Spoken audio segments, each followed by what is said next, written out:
has been a while, but here we are, back for a brand new Command Value 1. It's I'm only Drek. last weekend. I am Drek. I'm joined by Overlord Shivak and Jordan. Jordan, you need a fancy fun name. I mean, Gordo. Okay. Haven't called you that for 20 years. There is a convention named after him. There is a whole Gordocon. So it has been, and I checked, we're about a week shy of it being 2 years since the last time we recorded an episode of Command Value 1, which was also about how long it had been since we'd actually played Drop Zone. We had all pretty much sworn this game off.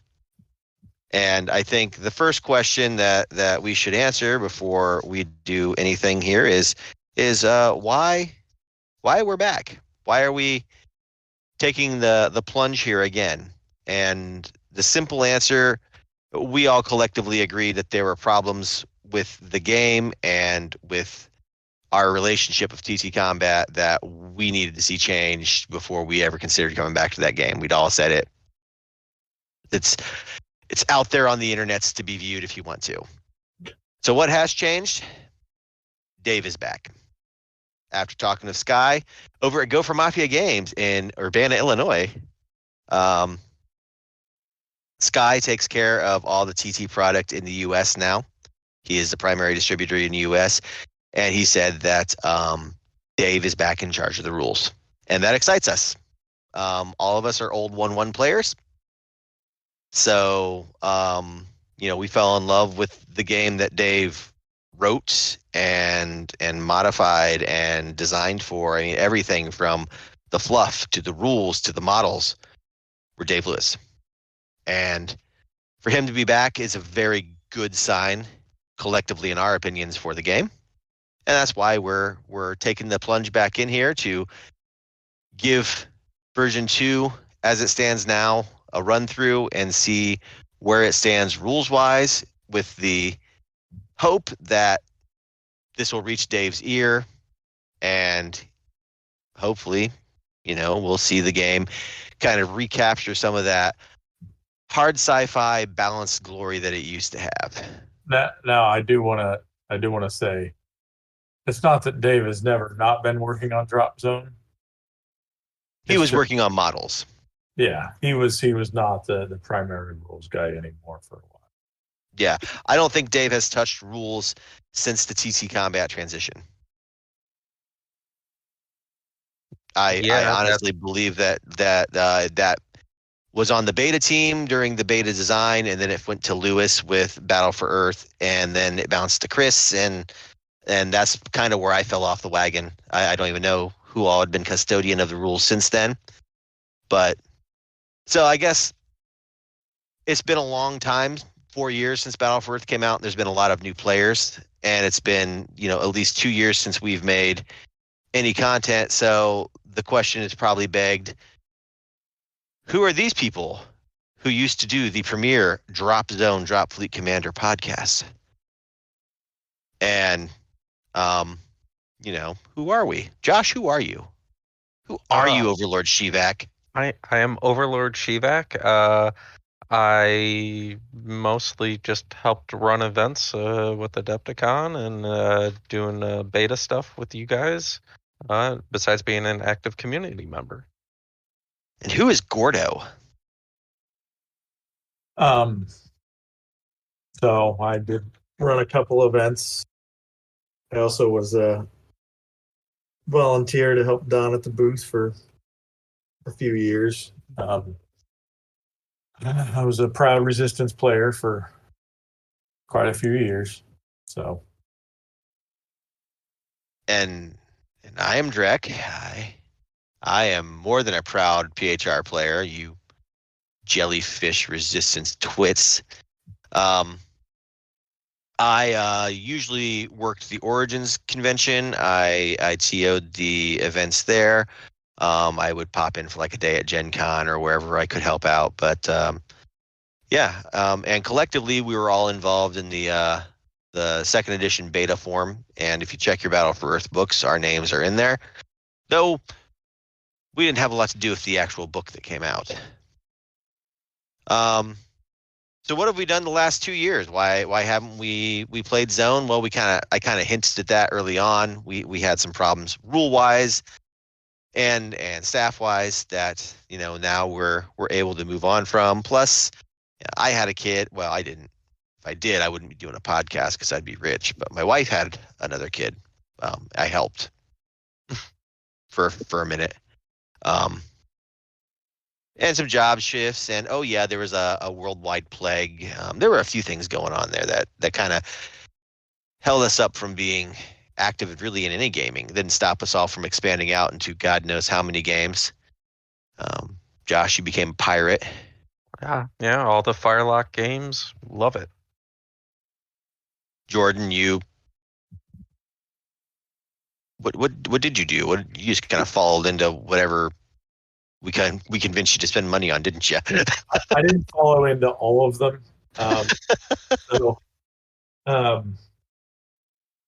Yeah, I mean, I did Gates of Antares with a couple of you guys, but not everyone did that. And then some of the other guys did Conquest, and you and I did not do that. Right. I became a game whore, man. I did. A lot of us did Crisis Protocol. You didn't do that one as much, but I got started in it, yeah. I did Legion and X-Wing and Armada that are all dead now because of Shatterpoint, right, Josh? That is a very fair assessment. Also in Terry's Aeron. Most recently, I guess the first one that we all moved to was Bolt Action. Oh, we all did Bolt Action. Yeah, some of us overdid Bolt Action. What do I have? 2 American armies, 4 German armies, a Soviet army, a British army. I need some Italians. I don't even have my 2 American armies. I don't even have an ETO army. I have an airborne. I have an 82nd Airborne and a standard just GI army. So all Western. It's safe to say that we are your traditional gamers, where we will just keep throwing money at whatever new shiny product gets thrown in front of us, as evidenced by the fact I think all 3 of us have bought at least one behemoth since we decided to dip back in. Or 2. I have a UCM and a PHR, and Gordo, you got your Resistance 1. And Josh, I murdered your Scourge 1. Yeah, pretty sure mine was the only one to die the entire weekend. It did take our weekend a lot for me to convince me to go ahead and buy into it, though. I was a little more hesitant than you guys in Behemoths. Well, I had gotten models on the table to paint, and that was kind of, I did a couple of dioramas, and that got my juices flowing early. Well, so what's our goal? We kind of hinted at that too, because I can't follow my own talking points, but the goal is basically to kind of start talking about this game again. Talking with Sky, there are people playing it, but there's not events going on. There's not a whole lot of chatter that we see anywhere for this game. And if Dave is going to come back and we are going to see some rule cleanup and this game become, hopefully relevant and solid again, then we should start getting some conversations going. Whether that just be us collectively sitting around here theory crafting or pointing out issues that should be addressed, or the community starting to get more active. It's hopefully something that as Dave starts digging into the game again, at least gives him a quick point of reference to see where people are looking at with the game and where he needs to start focusing attention at. So all that said, last week we recorded a whole episode of Command Value 1, but it turns out that the 3 of the 4 of us were heavily intoxicated And after listening to the content we recorded, it is probably not safe to have released that. So here we are tonight. We are, after taking some time to mull it over, discussing the events of Gordocon 2022. And what is Gordocon? Gordo, describe Gordocon to us.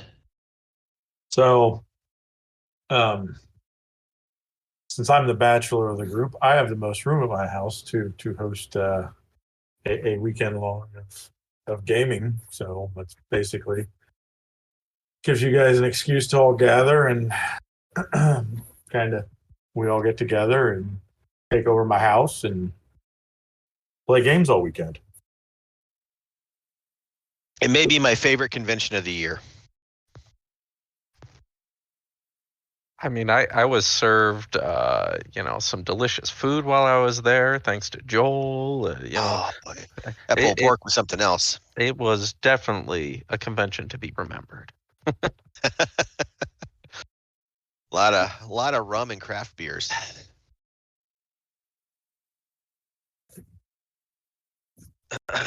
So, yeah, so we got together, and I mean, first night we got there, we played. Josh introduced me to Oak and Iron, which was a good time, and Joel and Patrick got to play some Blood Red Skies, which I think they had fun with, but I'm not sure because I started drinking and became a really bad demo guy. But then Saturday there's a main event. We played Drop Zone. There were 5 of us, so the games kind of got muddled, but everyone ended up at the end of the day getting 2 rounds in. And I guess at the end of the day, we all had some similar findings. The core rules of the game are Josh. Core rules of the game. Core rules of the game.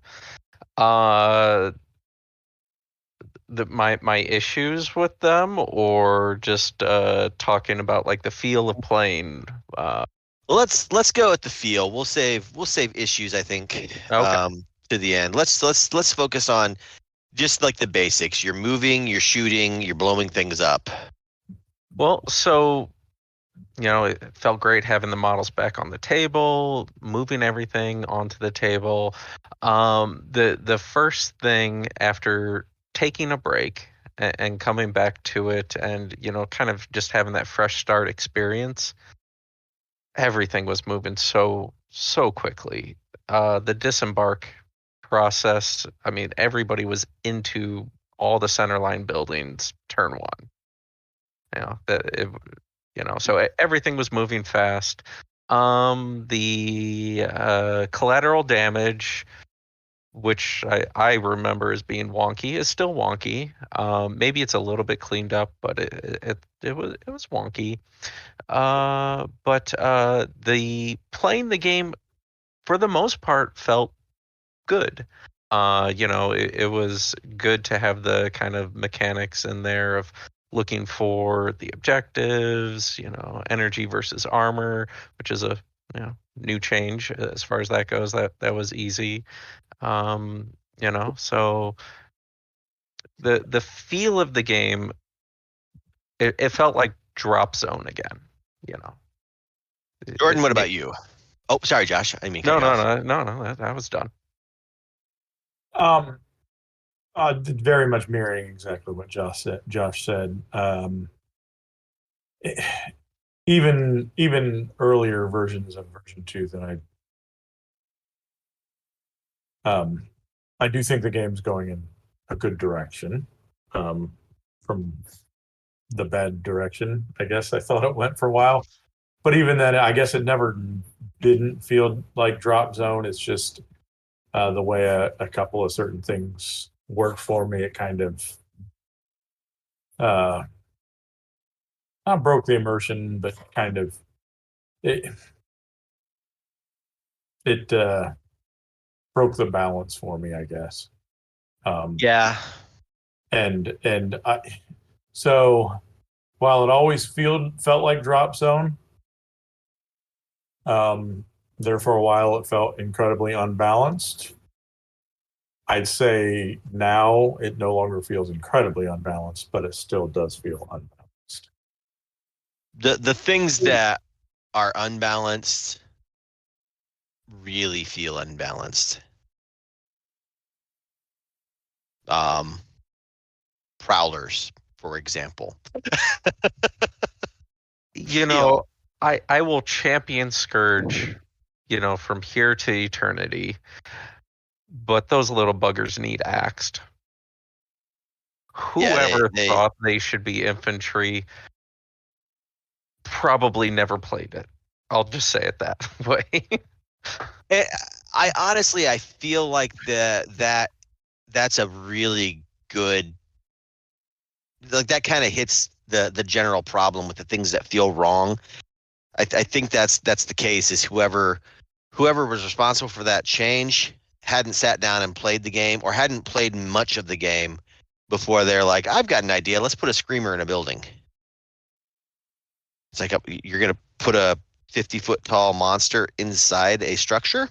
I mean, I will say, if you're just talking game balance perspective, a screamer in the building really isn't a problem. Because you only get a couple of screamers and stuff. It's the prowlers. Prowlers are the issues as far as odd things going into the building. And it's a combination of what it can do and how easily it is for you to put it in your list. Yes. So it's multi. For me, there's one of the things that really irks me, and this is as a Grognard player. When you have conversations with, or you listen to Dave talk about unit design, the reason the bear is built like the bear is built, it can hold 15 UCM soldiers because he modeled it to actually be able to hold 15 legionnaires. A Juno only holds 10 immortals because it was modeled to hold 10 immortals. That the scale to which Dave designed the game is true to its scale. So when you start going and saying, that's really cool that all that time and effort and energy was invested into the design of this game and the aesthetics of this game, but screw that, let's just put this 60-foot monster into a building, it kind of shatters that hard science fiction immersion that existed with the game. Now, just like how that screamer shatters that window and just gets into that building. And just turns into a puddle and oozes into that building. You can take damage.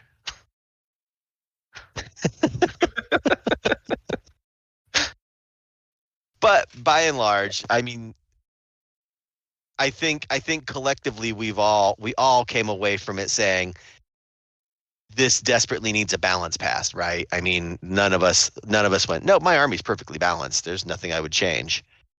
Oh yeah, there's a need for a balance pass. Like if the game didn't even have a balance pass, for the most part, like if you're just playing with your friends and stuff, like I had fun this weekend playing with my friends. Yeah. It's just more of a okay, but that's going to get old real quick kind of scenario. Well, there's I think the key when you start talking about the longevity of a game. A beer and pretzel game is fine and fun and great and whatever, but as a war game, there's a competitive nature to wargaming that exists. Whether that's the audience you court or not, it is a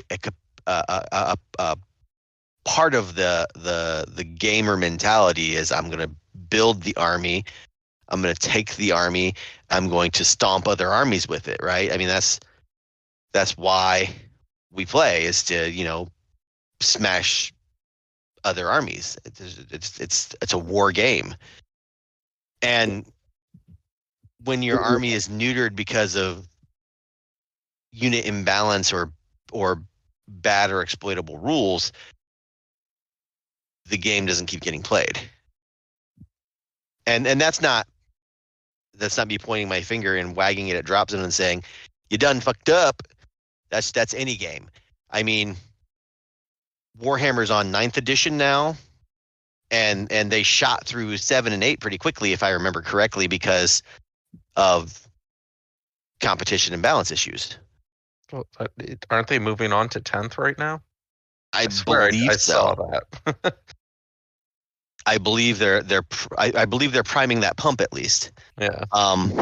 So, and I'm not saying that Drop Zone needs to be the new Warhammer. I'm just saying that a focus on a finely tuned, balanced, and competitive rule set aids the longevity of a game. I agree. War Machine / Hordes was for a good spell the competitive game out there.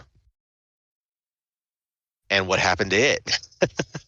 I mean, It done got silly. yeah. So I mean, that said, collectively we agree. I think the 5 of us that were there all had fun, and I think if any of the other guys could have made it, it would have been more fun. But there are some things that I think we all hit on that we identified as issues that need to be addressed with this game. And I know, Josh, that you had a list of bullet points. I don't know if you want to do that now, if you want to do that at the end, or what your thought process is. I'll do my top 3 for just instant takeaway issues. Okay. So number 1, and I'd be surprised if it wasn't on your guys' list for number 1 issue. CQ is still a problem. Approaching 4 years, it's seen tweaks here and there. It's the problem of the game. And I will say that despite the fact that they've never outright changed it, at least they have been aware enough that they've made changes over the past few years. It seems like snail's pace, but they have looked at least in the direction of the problem.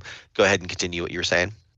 Yeah, I mean, so yes, they've since the release of Battle for Earth, this is probably the one thing that's been changed the most, between stat changes, how they were doing Defender's Advantage and stuff of that nature. We played with the experimental errata. So basically, if you entered a building, you could not, CQ that turn unless you had rapid insertion. And what we found was people just didn't want to go into buildings then, because you were priming your troops just to, get shot before they could even do anything for the rest of the turn. So it was the exact opposite of the previous version of CQB. Right. Yeah. So if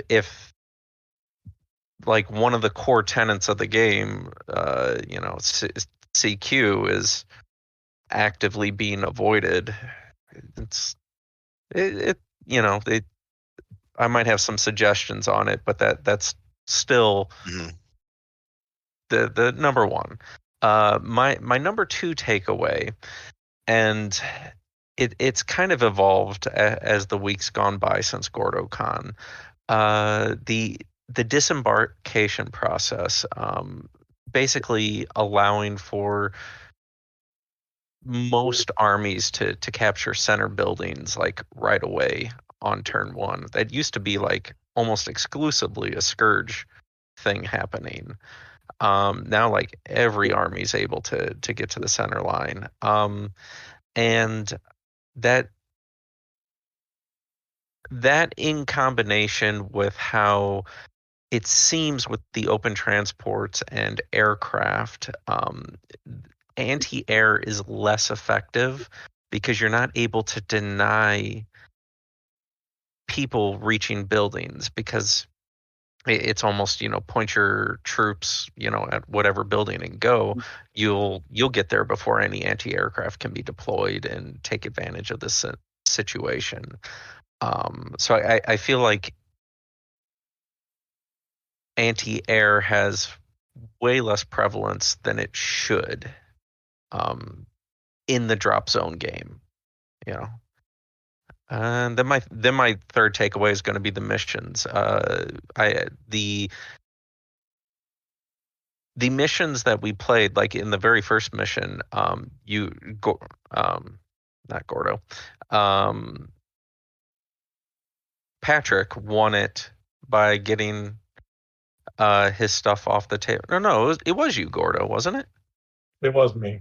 Yeah. Gordo won without any interactions on his opponent's behalf, finding stuff and just running away off the table. The game needs a good tournament pack that has primary, secondary, tertiary objectives, something that both players can work towards and not just be relying on one dice roll to see who wins the game. So, I mean, that's my top 3 issues there. Mission design very much feels like an afterthought. Especially with the 4 missions in the core book. Targets of Opportunity has been around since Drop Zone released, and it's still in the core book with version 2. And it was interesting because you and Jordan played Targets of Opportunity, but you guys only did 3 objectives on a 1750 board. Well, Patrick and I did. Not me and Josh. Me and Joel. Okay, sorry. Patrick and I did it with 5 objectives, and neither of us had behemoths in our lists, which we had a really good, fun, and competitive game. It was also over by turn 3. And when we played 2 years ago, we used Targets of Opportunity, and the version 2 game that you guys played was over by turn 2. Simply because objectives were gone. You couldn't. There was nothing else you could do. The objectives were off the table, right?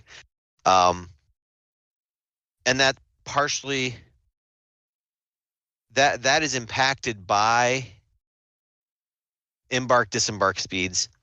That is impacted by CQB. So it's kind of a cascade effect of rules and missions. I don't think Targets of Opportunity is a bad mission. I think the rules getting you to said target create a series of complications that break the mission, for lack of better terms. Mm-hmm. Yeah, I mean, if the game was a half step slower, which there'd be some interaction. Again, they took steps towards that by requiring a search to be 2 actions. And that was a step in the right direction. They've done things that were steps in the right direction, but they were half steps in the right direction. Like there's like I feel like the design note is don't change things any more than you have to, and that seems to prevent them being the nebulous term for whoever's doing the updates at this point, but that prevents them from doing what's necessary to make the gameplay better. And it sounds really negative when I say that way. Again, we all collectively had fun, but we all objectively found there to be things that diminished how good the experience could have been. So this is kind of not necessarily a combination, but kind of a combination of the effects of version 2's version of how embarking and disembarking worked and how CQ worked. I'm not going to sit here and try and argue like old way of CQ, new way of CQ. Mm-hmm. But with all the pieces together the way they are, as the game currently sits, is there ever a situation that it makes sense to actually enter CQ? In my game experience, it doesn't feel that way. Like, yeah, I'm either racing in to get out there faster, so the best solution is to get in, get out, or if I need to, if I need to fight that infantry, I'm instead it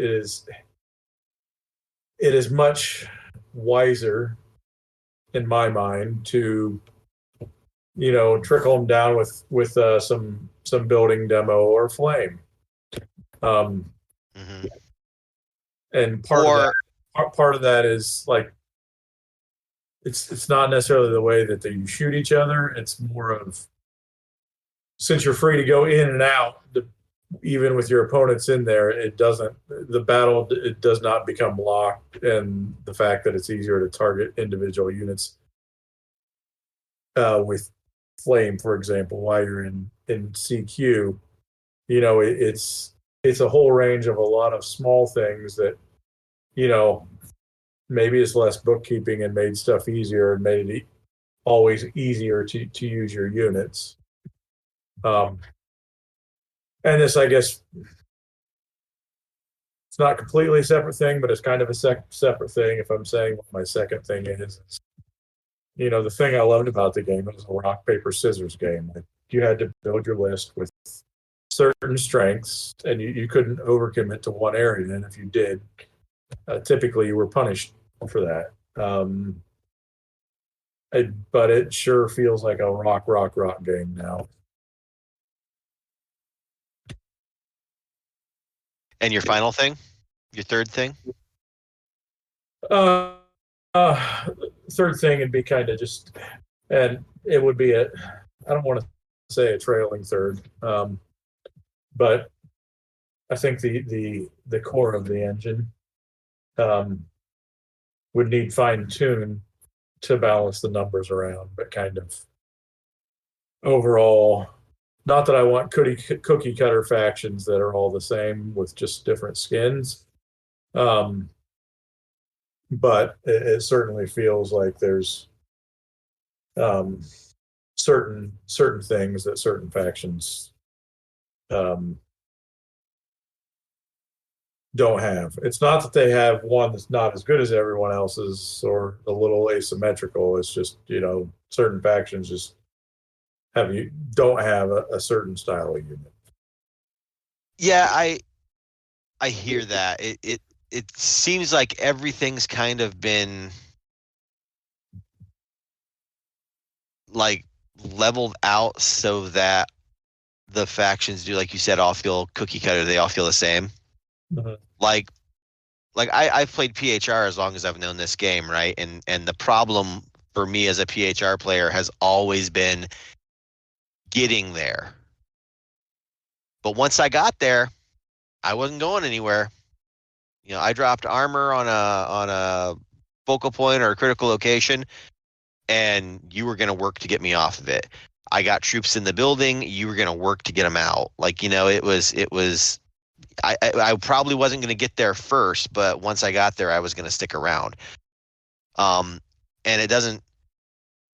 Versus Scourge, it felt that way, because the game Josh and I played, he was able to be in the center objective first turn, but Scourge could always do that. The difference being is I wouldn't have hesitated to charge in that building after a squad of destroyers and some warriors with a shit ton of immortals. I'd just been like, yeah, I'm down for that. What if it's 16 prowlers? Well, back in our days, we didn't have prowlers in buildings. I had this whole top 3 thing, but I had a list that there were 5 things on my list that we've kind of hit all of them at some point or the other, but I'm just going to run down it quick.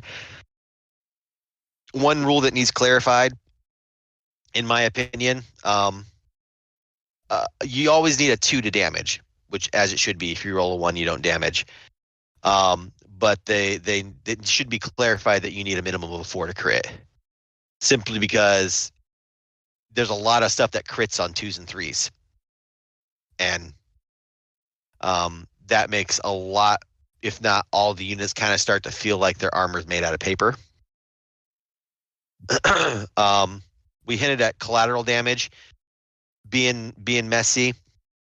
And honest to God, it's been so long since I played the version 1.1 or even the beta that I don't even really remember how it worked in previous versions. But It was but clunky. Joel, It wasn't this clunky. yeah, Joel was math zoning that he could bring a UCM Japan behemoth on and drop a large building every turn. And he was literally list crafting a double Japan list, and his strategy was, I'll just come on and eliminate the table. I'll just walk them in and start shooting buildings every turn, and I'll just eliminate every objective on the board, and then you can't win. And Which has been an option in the past, but the game quickly neutered those units from being able to do that. Well, or you really had to commit to it. Like, you know, I would bringing a brick of Enyo was dangerous because, yeah, they're Enyos, but the only thing they can hit is buildings. Everything else can pick them off from the laughable word of range because they had such a short range countered. Or you could bring in a horde of katanas, but you also had to bring in an albatross full of katanas in order to, like, you know, just start eviscerating buildings. And even then, you were only doing it after 2 turns. Like a large building, you know, that you'd get 9 katanas with 18 shots, and you would just about do half damage to a large building in a single turn. As a resistance player that played a few demo lists, You could bring some Memids. I could bring big buildings down in the turn. Well, yeah, but Memids were were demo 4, weren't? Yeah, demo 4, right? Yeah, if you had 2 Memids and a thunderstorm. Now, granted that. Right, but wind it back. That's 3 units. There you go. That could, with just those 3 units, you could take down a large building in a turn. 3 units and a lift hawk. Well, yes. So, I mean, you were investing in that meta. You were investing arguably a 30-year list into doing that. Yeah. Yeah. So, I mean, that was the balance. But yeah, collateral is something that needs looked at. Embark, disembark, we talked about just things being almost too fast. Unit balance, and my note actually is unit balance from behemoths to prowlers. I wrote is a wreck, or I'm sorry, I wrote is out of whack. And I believe that is true. And behemoths get a pass because I didn't expect behemoths to come out the gate as finely tuned, well balanced units. I think if you did, then you weren't paying attention to the game the last half decade. I will say they were not as terrible as I thought they were going to be to fight against. I will 100% agree with that statement. What I thought they would do to the game is nowhere near what they did to the game. In fact, having faced your behemoth and basically killing it with 2 squads of long reach teams, I almost felt underwhelmed by it. Well, yeah, and I'd probably say the Scourge Behemoth is, well, the Tyrant is by far probably the most balanced of all the behemoths out there on the table. Balanced in comparison to standard armies. Yes, yeah. Not balanced against other behemoths. And I would think that the UCM, that armor 16 on the UCM stuff is a little excessive. Yeah, that's rough. The flip side of that, like using a long reach team, it's the same math. I mean, I'm looking for 6s to damage it. So I think they would be as equally effective against it if they could survive whatever weathering firepower it brought against it. Right. And then of course my major note here, I just wrote CQB ... And yeah, that if there's one rule I think needs to be addressed to make this game, to make everything else seem like an even less issue, it's CQB. 100%. And you could forgive most other transgressions and anything else, I would say, if CQ was spot on. I'm not saying I don't want that shit fixed. I mean, I do. I at the end of the day, I mean, I want all the problems fixed. But yeah, CQ worked, then it would be a lot more tolerable. It'd be like, yeah, collateral's a little jacked up, but whatever, I can get by it. Or yeah, embark kind of sucks, but at least I'm not dying going into the building after you, or I'm not dying being into the building first. Yeah. So, moving on to the last talking point here. All of this said, I know Sky is working on a U.S. tournament pack or trying to bolster U.S. competitive play. He's got events for Adepticon, I think Origins, Gen Con, yada yada. Jordan, right now, you and I are going to go to Adepticon. Is Drop Zone even on our radar for a tournament? Not as of yet. Okay. Josh? Whew. As it stands today, it's not a game that I'd be going out of my way to attend at a tournament. But I think a lot of the issues that are holding it back are fixable. Yeah, I mean, it could definitely become a game that I think you could get a good tournament following for. Just Yeah, a couple of things need tweaked, and then I think you could bring back the crowds. that was going to be my follow up is if the issues that we know are problems were resolved, could you see yourself? I think the phrasing you used when we were plastered was a premier tournament event. 100%. I would be back getting zone fleet, trying to push the team tournament stuff again. But the games need to be in a state that people want to attend tournaments. Jordan, stuff gets fixed. Could you see yourself getting worked up and excited for drop tournaments again? Oh, I think so. Certainly. So, because we've had a history in this podcast of being naysayers, and I don't want to re come back into this being negative Nancy's on everything. I want to make sure that we wrap on a positive note. And I think we've said this a couple of times going through here. Despite the problems, and there are some, it was fun. Yes, I enjoyed it immensely. Just having the table set up with all the terrain and that was put out there, seeing the only one proper behemoth model on the table looked amazing. In addition to all of Dave's lovely sculpts, for all the other miniatures. There's no other game out there that you walk past, the rows of tournament players, and you're going to see this amazing 10 millimeter scale game with, tanks, aircraft all around, infantry going into buildings. It is truly unique and wonderful, and I was so happy to play it again this weekend. And I want to take a minute, and we all brought this up, I think, when we were at Gordo's, because we've had a history also of saying mean things about TT Combat, but we were playing predominantly with the Sci-Fi X terrain, and there's not a bad word to be said about the quality of TT Combat terrain.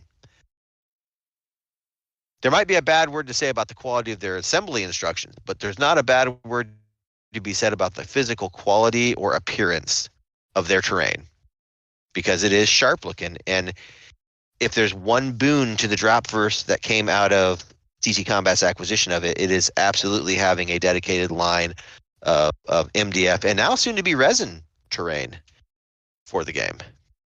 Mm-hmm. Yeah, all those resin models look amazing. I'm curious how hard that's like. One, are they a solid block of resin? Because I'm gonna punch somebody in the knee if it is. Um, I'm hoping they're hollow in the middle, right, to keep the costs down. I mean, But why would you punch them in the knee when you can just chuck that block of building resin at them and take their leg out?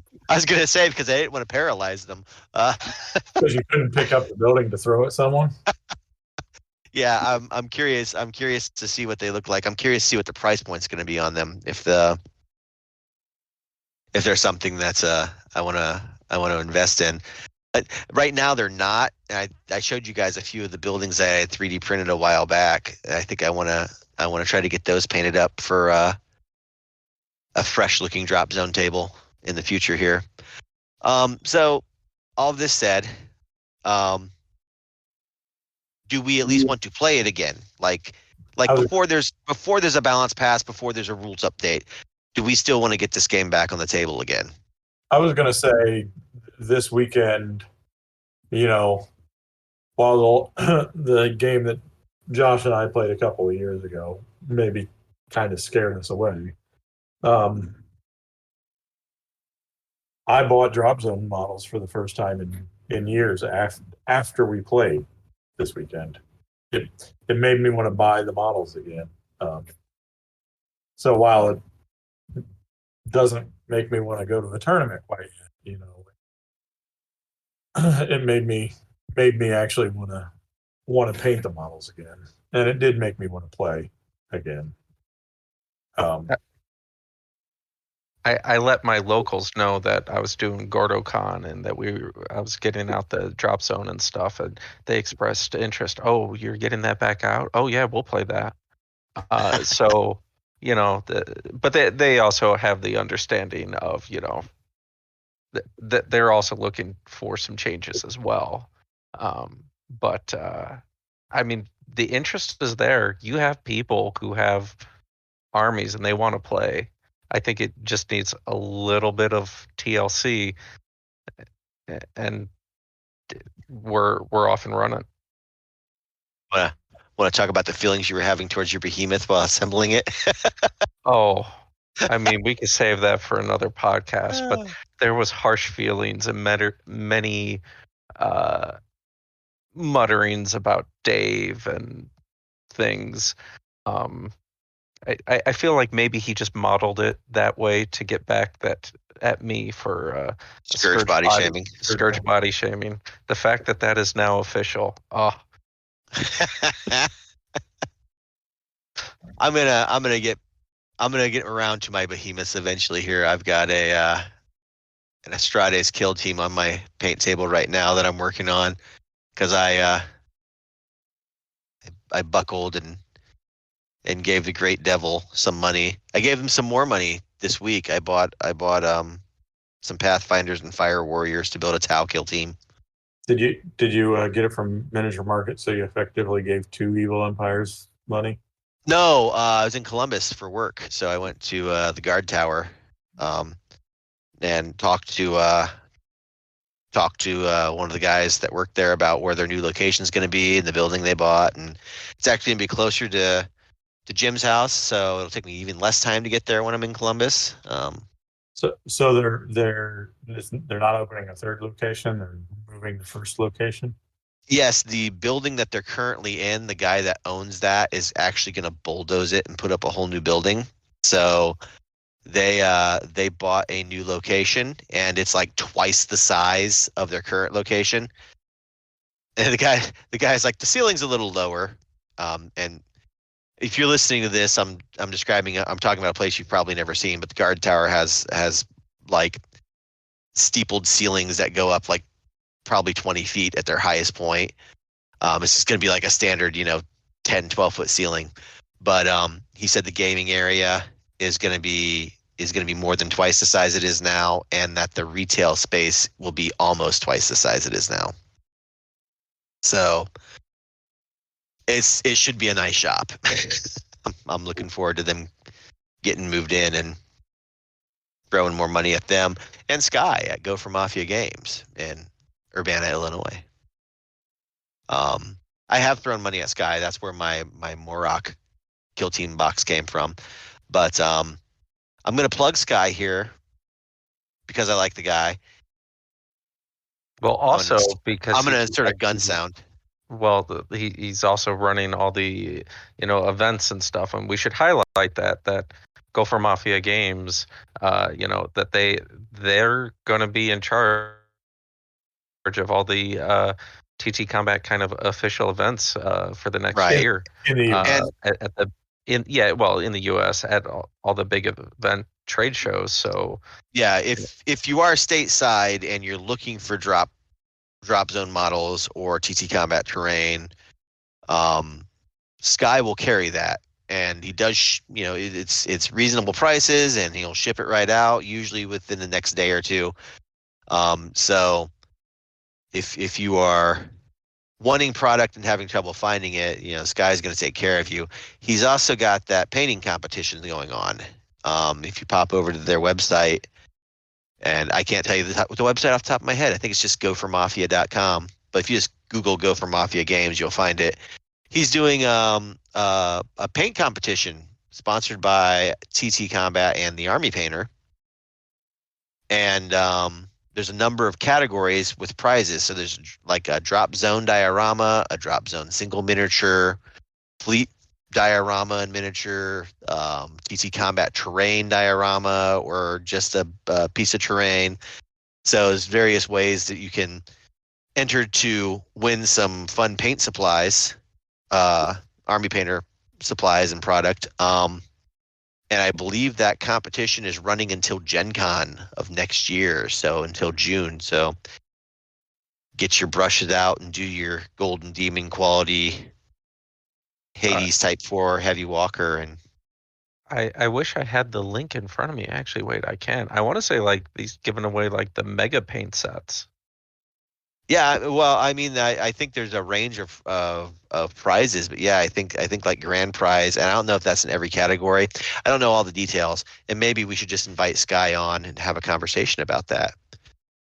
But The smart thing to do. right, and I think the smart thing to do too is if the listeners have stuck around this long, let us know via the Facebook group or wherever you're listening to this. Drop a comment. Should we start delving into the theory craft? How would we fix these rules? What do we think solutions are? Do you want us to talk about lore? Do you want us to talk about list building? Where do you want to see these conversations go? Should we just fuck off and not do this anymore? Which is a viable option, but just let us know what your thoughts and feelings are. And with that, I think we'll move into some final thoughts. Josh, do you have any final thoughts in your collective hive mind? I'll just end it really positive. I am actually eager to paint up all the new Scourge models that I got and play more games of Zone and Fleet. So that's been kicking around in the back of my mind, and I'm ready to do it. All right, Jordan, Gordo, any final thoughts? very, very similar thing. I'm patiently waiting on my behemoth to show up so I can see how it goes together and how it paints up. It is definitely nice to have a positive feeling in my bitter black little heart about Drop Zone. It's nice to have good feelings and optimism for the game. I have not for a long time, so yeah, I would agree with you guys. It's nice to be on what feels like an upswing for the game. Fingers crossed. Yes, I agree. The game, I think, is gonna see an uptick in at least us that we're gonna be happy in playing, and I have a feeling it'll spread out to others. Yeah, I really do feel that the right things are happening now for it. Well, we are coming in on an hour. we can keep this under an hour. That'll be fantastic. So, gentlemen, I'd like to thank you for taking the time out to re-record this conversation in a much more coherent and far less slurry way. I don't think we repeated a topic 4 or 5 times, so that's an improvement. And we chopped a solid 30 minutes off the runtime, so almost 40 minutes off the runtime. So yeah, we're doing good. And I don't think we cursed anybody's name or put a pox on anyone's house. So all positives. All right, gentlemen. Well, with that, let's get out of here. You guys have a good night. Well, Later. Thanks for listening.